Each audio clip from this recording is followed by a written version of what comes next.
Hello, lovely family. Welcome to your favorite cooking channel, Cooking with Abba. This is a special video on how to preserve your turkey berries or your abeju, friend biara. This is how to preserve your turkey berries as well. So I have my fresh turkey berries, which I've taken the heads off to just get the round base in there.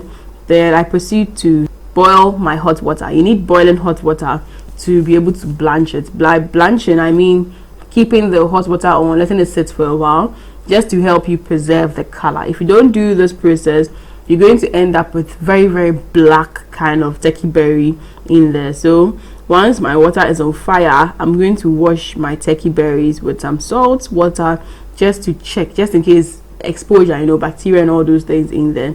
So I'm just going to wash the turkey berries in there, and then I put them into my strainer to help me strain the hot water off when I'm done. So that's the main idea of the strainer. If you don't do that, once you're done, you need to pour it over, and if you don't take care, you may end up hurting yourself, the heat and all those ones. So I just wash the turkey berries, and don't forget, garbage in, garbage out. If you take fresh turkey berries, you're going to get fresh or good tasting turkey berry powder as well. So don't go for ones which are going bad or something. Go for very fresh inputs for very good results as well. So once I wash them, I pour them into my strainer or my colander or my soy. I am calling local kakra soy. I usually recommend you do the hot water bath or sitting rather than cook it on the fire, because it may end up overcooking it. But with the boiling hot water, once you pour it in, you can cover the bath up and then let it sit for like 5 minutes. Then you know that it is well done. Yes, you don't overcook it or anything like that.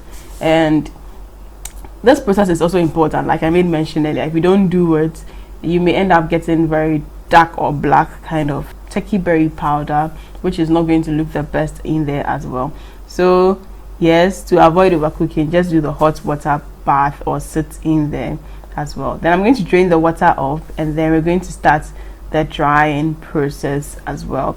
So for the drying process, you'd need a cloth that can absorb water, and so usually I use the cloth. Usually the flour comes in. Some of them are pretty heavy and they are from cotton materials in there. So once the turkey berry water has drained off from the turkey berry, we can proceed to the drying process. Now you realize that because even though it has sat in the hot water bath, you realize that the turkey berries were still a bit puffy. They were not like cooked soft or something like that. So usually you want to drain the water off before you transfer them into your baking pans as well to dry. Now, one thing I learned whilst doing this was an experiment for me. I needed to do some spice mix for my sister, and then turkey berries came to mind, and then I was experimenting this kind of. So I was hoping they would dry faster when I left them whole, but I realized that drying them whole, like in their full bubbly shape, takes days to really dry. It took about within 3 days. I've still not seen so much shrinking, and those that had shrunk were now becoming small and still juicy or soft. So at the end, I ended up having to best them or crush them to get them like the inside open for it to be able to dry properly. So that was one thing I learned while I was working on this.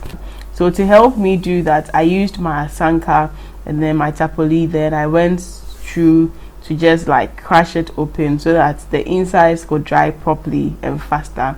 This actually sped up the process. Had it not been that, I would have spent like a whole month drying it or something.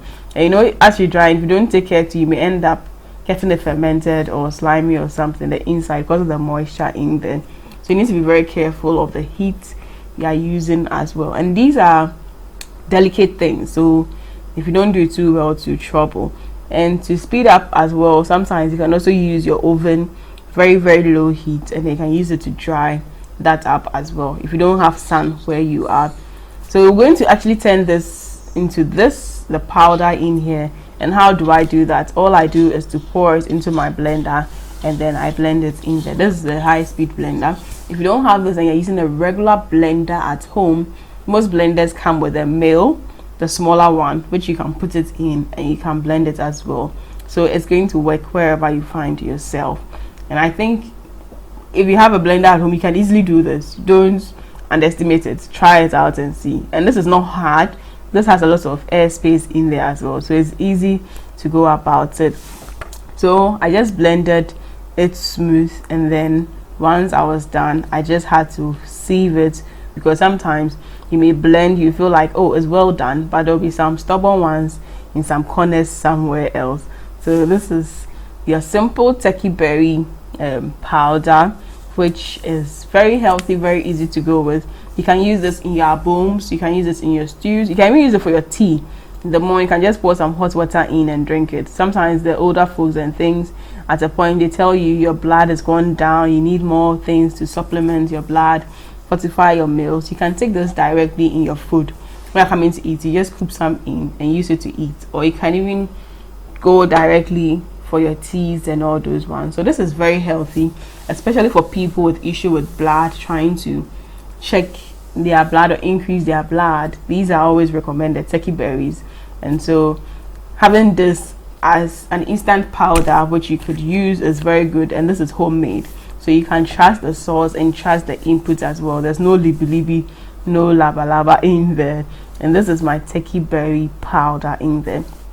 I hope you've really learned a lot on this channel, and I'm hoping you have subscribed. If you've not subscribed, please do well to subscribe right now. Do well to like this video, support us, let us feel like we are on point, we are doing something good, you are liking it. So show the love by liking this video right now. And you realize the color is deep green in here.